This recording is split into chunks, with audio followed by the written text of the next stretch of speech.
Alam mo kung ano yung maganda kapag nasa probinsya ka?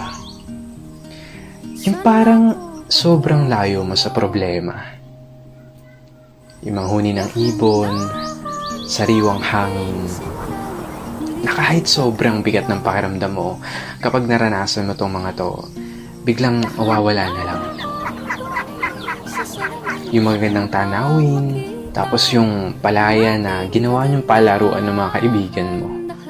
Sarap talagang mumuhay sa probinsya, no? Yung para talagang napakalayo mo sa problema.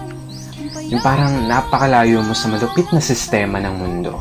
Na kapag nasa probinsya ka, mararamdaman mo talaga yung halaga ng sarili mo kesa sa iba.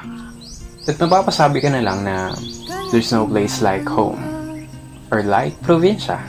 At ikaw na nanonood nito ngayon, masaya ako at naparamdam ko sa'yo ang pamumuhay sa isang probinsya.